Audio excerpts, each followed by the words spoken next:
رسوله الكريم أما بعد فأعوذ بالله من الشيطان الرجيم بسم الله الرحمن الرحيم ولا تطرد الذين يدعون ربهم بالغداة والعشي يريدون وجهه آمنت بالله صدق الله مولانا العظيم وصدق رسوله النبي الكريم ونحن على ذلك من الشاهدين والشاكرين والحمد للہ رب العالمین۔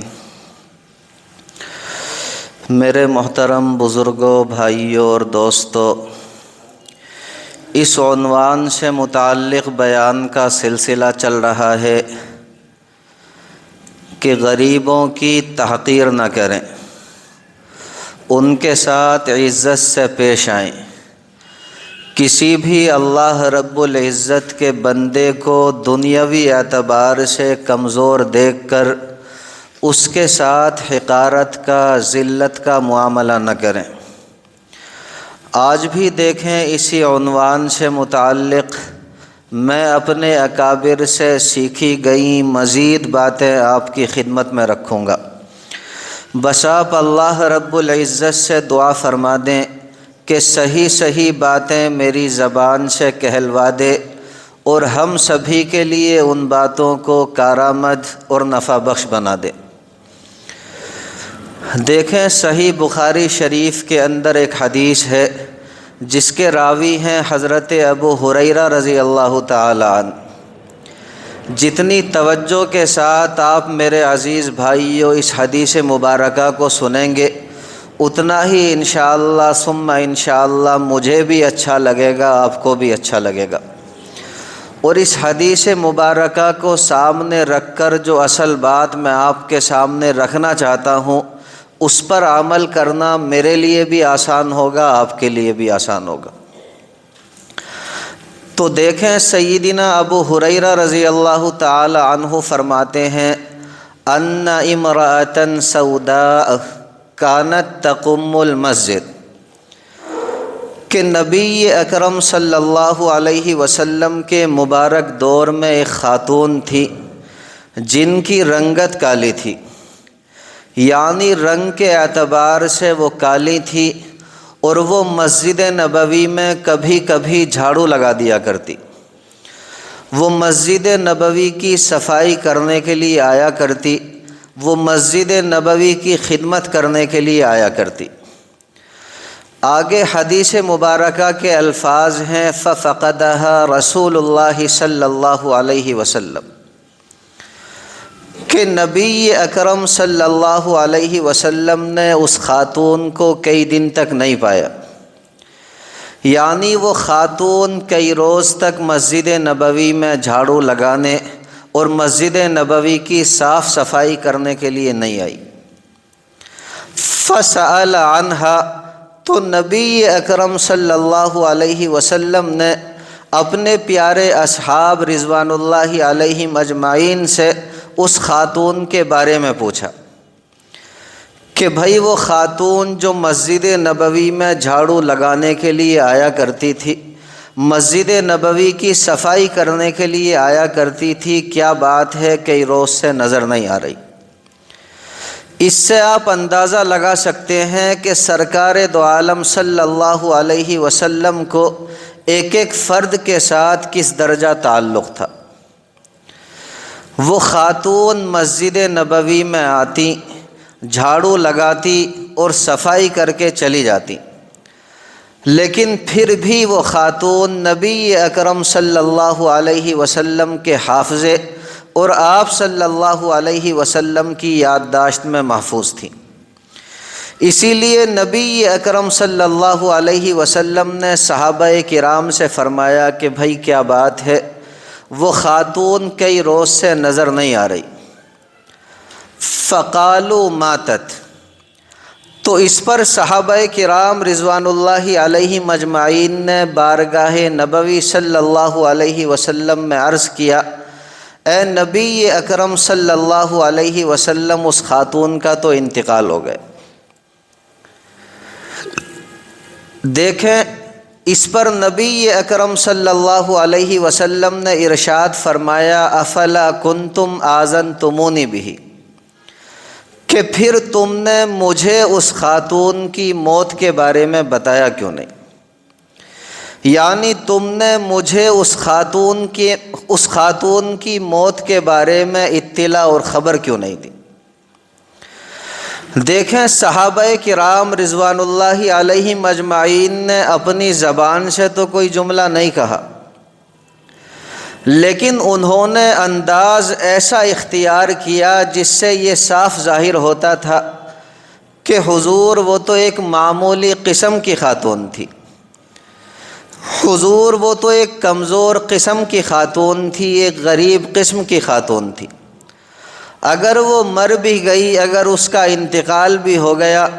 تو کوئی ایسی اہم بات پیش نہیں آ گئی جس کے بارے میں آپ جیسی عظیم ہستی کو اطلاع دی جاتی۔ اسی لیے حدیث مبارکہ کے الفاظ ہیں فَكَأَنَّهُمْ صَغَّرُوا أَمْرَهَا، کہ صحابہ کرام رضوان اللہ علیہم اجمعین نے اس خاتون کی موت کو ایک معمولی بات سمجھی، لیکن نبی اکرم صلی اللہ علیہ وسلم نے ارشاد فرمایا دلونی اعلی قبری، کہ تم مجھے بتاؤ اس خاتون کی قبر کہاں ہے، تم مجھے اس خاتون کی قبر کے پاس لے چلو۔ آگے حدیث مبارکہ کے الفاظ ہیں فدلوہ، صحابہ کرام رضوان اللہ علیہم اجمعین نبی اکرم صلی اللہ علیہ وسلم کو اس خاتون کی قبر پر لے گئے، فصلی علیہ، نبی اکرم صلی اللہ علیہ وسلم نے اس کی قبر پر جا کر اس کی نماز جنازہ پڑھی۔ دیکھیں عام طور سے نماز جنازہ کا حکم یہ ہے کہ اگر کسی بندے کی نماز جنازہ پڑھ لی گئی تو اب اس کی قبر پر نماز جنازہ پڑھنا جائز نہیں، اور اگر کسی بندے کو بغیر نماز جنازہ پڑھے ہی دفن کر دیا گیا تب بھی شریعت کا حکم یہ ہے کہ جب تک لاش کے پھولنے اور پھٹنے کا اندیشہ نہ ہو، یعنی جب تک اس کو دفن کیے ہوئے زیادہ دن نہ گزرے ہوں تب تک تو اس کی قبر پر نماز جنازہ پڑھ سکتے ہیں۔ لیکن اگر اس کی لاش کے بارے میں یہ گمان ہو کہ اب تو پھول گئی ہوگی، پھٹ گئی ہوگی، یعنی اس کو دفن کیے ہوئے زیادہ دن گزر گئے ہوں، تو اب میرے پیارے بھائیوں اس کی قبر پر نماز جنازہ پڑھنا جائز نہیں، درست نہیں۔ لیکن دیکھیں سرکار دو عالم صلی اللہ علیہ وسلم اس خاتون کی خصوصیت کے طور پر، اس خاتون کے امتیاز کے طور پر، یا پھر آپ کہیں کہ صحابہ کرام رضوان اللہ علیہم اجمعین کو جتلانے کے لیے اس خاتون کی قبر پر تشریف لے گئے اور آپ صلی اللہ علیہ وسلم نے اس کی قبر پر جا کر نماز جنازہ پڑھی۔ اس کے بعد آپ صلی اللہ علیہ وسلم نے یہ بابرکت کلمات کہے۔ آپ صلی اللہ علیہ وسلم نے ارشاد فرمایا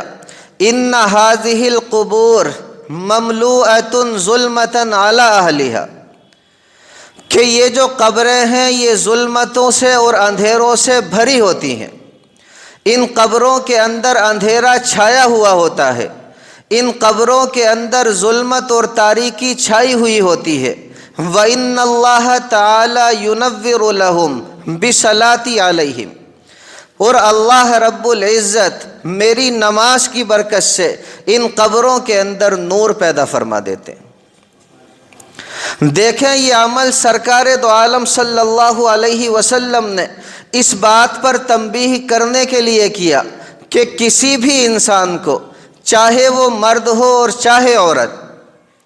اگر وہ دنیاوی اعتبار سے معمولی نظر آ رہا ہے تو اس کو کبھی بھی معمولی نہ سمجھیں،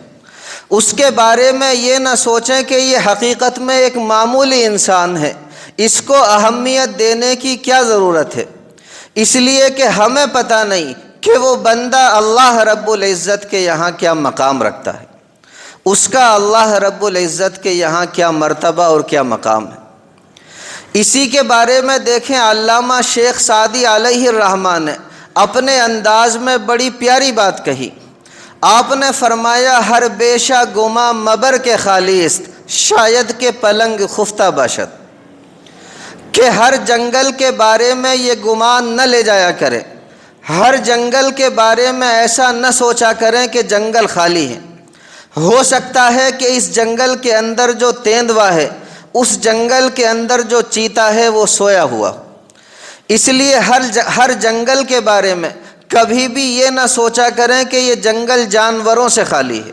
یہ جنگل درندوں سے خالی ہے۔ ایسا بھی تو ہو سکتا ہے کہ جو پھاڑ کھانے والا جانور ہو وہ سویا ہوا ہو۔ اور بعض حضرات اس کو پڑھتے ہیں شاید کہ پلنگ خفیہ باشد، ایسا بھی ہو سکتا ہے کہ تیندوا اور چیتا چھپا ہوا ہو۔ اس لیے کہتا ہوں کہ میرے پیارے بھائیوں، دنیاوی اعتبار سے کسی انسان کی معمولی حالت کو دیکھ کر اس کو معمولی نہ سمجھا کریں۔ ہو سکتا ہے کہ وہ بندہ اللہ رب العزت کے یہاں بہت ہی زیادہ مقبول ہو سکتا ہے کہ وہ بندہ اللہ رب العزت کے یہاں ہم سے کہیں زیادہ بڑے مقام اور مرتبے کا مالک ہو۔ اس پر میں ایک حدیث مبارکہ آپ کے سامنے رکھتا ہوں، جتنی توجہ کے ساتھ سنیں گے انشاءاللہ ثم انشاءاللہ بات کا سمجھنا اور بھی زیادہ آسان ہوگا۔ دیکھیں صحیح مسلم شریف کے اندر یہ حدیث ہے، نبی اکرم صلی اللہ علیہ وسلم ارشاد فرماتے ہیں، آپ نے فرمایا رب اشعث مدفوع بالابواب، کہ اللہ رب العزت کے بعض بندے ایسے ہوتے ہیں کہ ان کے بال بکھرے ہوئے ہوتے ہیں، یعنی ان کے بالوں کے اندر کنگھی بھی نہیں کی گئی ہوتی، ان کے بدن پر، ان کے جسم پر، ان کے چہرے پر دھول جمی ہوتی ہے، یعنی وہ محنت کرتے ہیں، وہ مزدوری کا کام کرتے ہیں،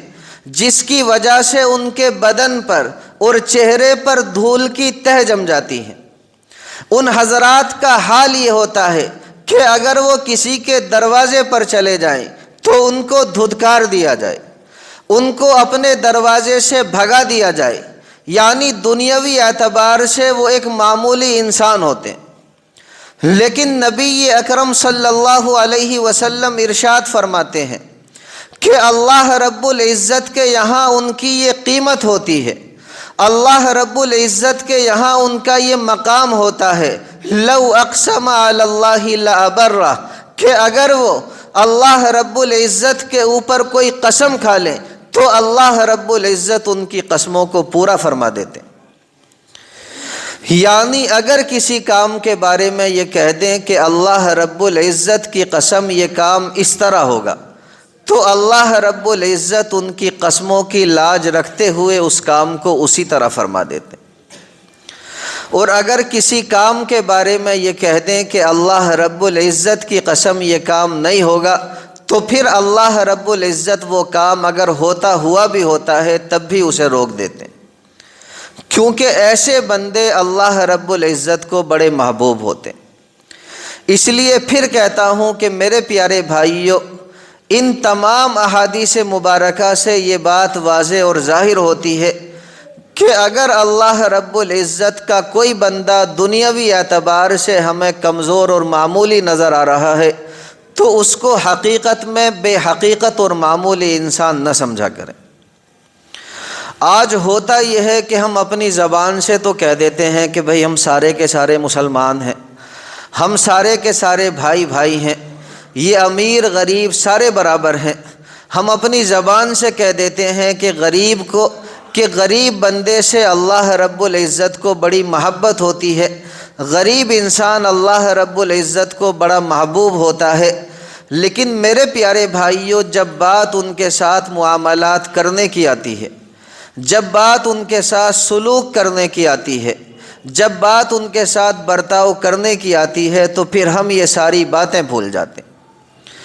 آج جب ہم اپنے خادموں کے ساتھ، اپنے نوکروں کے ساتھ، اپنے ماتحتوں کے ساتھ، غریب غربا کمزور انسانوں کے ساتھ معاملات کرتے ہیں تو میرے پیارے بھائیوں یہ ساری باتیں ہمارے ذہن سے نکل جاتی ہیں۔ ہم ذرا سی بات پر انہیں بے عزت کر دیتے ہیں، ہم ذرا سی بات پر انہیں ذلیل کر دیتے ہیں، ہم ذرا سی بات پر انہیں یہ احساس دلاتے ہیں کہ تو ایک چھوٹا انسان، تو اللہ رب العزت کا ایک چھوٹا بندہ ہے۔ اس لیے میرے پیارے بھائیوں، اللہ رب العزت کے لیے ایسا نہ کیا کریں۔ ہوتا یہ ہے، دیکھیں میں بھی تقریر کر کے چلا جاؤں گا، آپ بھی میری باتوں کو سن لیں گے، لیکن جیسے ہی ہم دونوں کے دونوں مسجد سے باہر نکلیں گے یہ ساری باتیں ہمارے ذہن سے نکل جائیں گی، اور پھر جب کسی غریب کے ساتھ معاملات کرنے کی بات آئیں گی تو یہ ساری کی ساری باتیں ہمارے ذہنوں سے اوجھل اور دور ہو جائیں گی۔ اس لیے کہتا ہوں کہ میرے پیارے بھائیوں ایسا نہ کیا کریں، ان باتوں کو اپنے ذہنوں میں ہر دم رکھا کریں۔ اللہ رب العزت مجھے بھی عمل کی توفیق دے دے، آپ کو بھی عمل کی توفیق دے دے۔ دیکھیں ایک اور بات آپ کے سامنے رکھ دوں، بعض مرتبہ ایسا ہوتا ہے کہ جن لوگوں کو اللہ رب العزت حقائق کو مد نظر رکھنے کی توفیق دیتے ہیں، بعض مرتبہ ایسے لوگوں سے بھی غلطی ہو جاتی ہے، لیکن انسان وہ ہوتا ہے جو اپنی غلطی سے جلدی توبہ کر لے۔ اس پر میں ایک چھوٹا سا واقعہ آپ کے سامنے رکھتا ہوں اور اپنی بات کو مکمل کر دیتا ہوں۔ دیکھیں حکیم الامت حضرت مولانا اشرف علی تھانوی علیہ الرحمہ کے ایک خادم تھے جن کا نام تھا نیاز بھائی۔ آپ کی خانقاہ کے اندر آنے والے تمام حضرات آپ کو بھائی نیاز کہہ کر کے پکارا کرتے، اور یہ حضرت تھانوی علیہ الرحمہ کے بڑے ہی خاص اور منہ چڑھے خادم تھے۔ چونکہ حضرت والا علیہ الرحمہ کی خدمت بھی کرتے، آپ کی صحبت میں بھی رہا کرتے، اس لیے ان کے دماغ کے اندر تھوڑا سا ناز اور نخرہ پیدا ہو گیا تھا، اور ایسے لوگوں میں عام طور سے نخرے پیدا ہو ہی جاتے ہیں۔ ایک مرتبہ کسی صاحب نے حضرت تھانوی علیہ الرحمہ سے یہ شکایت کی کہ حضرت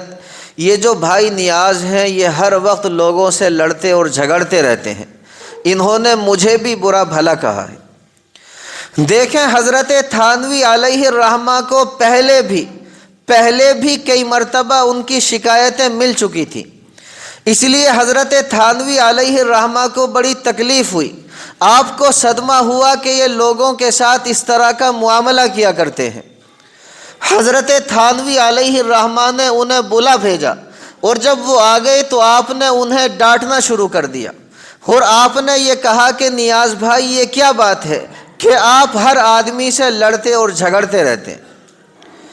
دیکھیں جب نیاز بھائی نے حضرت تھانوی علیہ الرحمہ کا یہ جملہ سنا تو آپ نے فوراً عرض کیا کہ حضرت آپ جھوٹ نہ بولیں،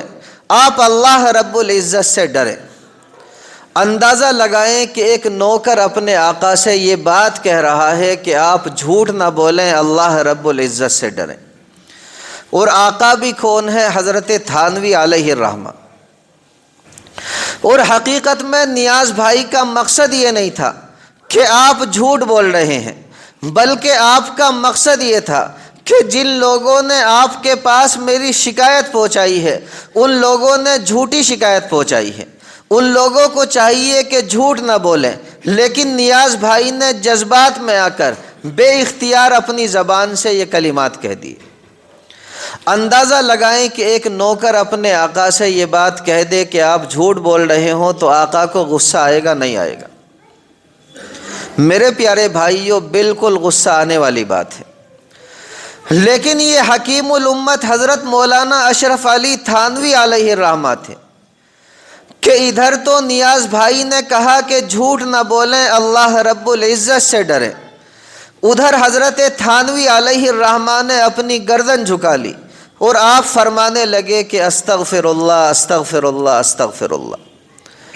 اور بعد میں آپ بڑے پیار سے کہنے لگے کہ بھائی حقیقت میں غلطی مجھ ہی سے ہوئی ہے، میں نے یک طرفہ بات سن کر کے فیصلہ فرما دیا، جبکہ شریعت کا حکم یہ ہے کہ اس وقت تک فیصلہ نہ کریں جب تک کہ آپ دونوں طرف کی باتوں کو نہ سن لیں۔ مجھے نیاز بھائی کی بات بھی سننا چاہیے تھی، ان کو موقع دینا چاہیے تھا، اور پھر کسی نتیجے پر پہنچ کر فیصلہ کرنا چاہیے تھا، اس لیے مجھ سے غلطی ہوئی ہے۔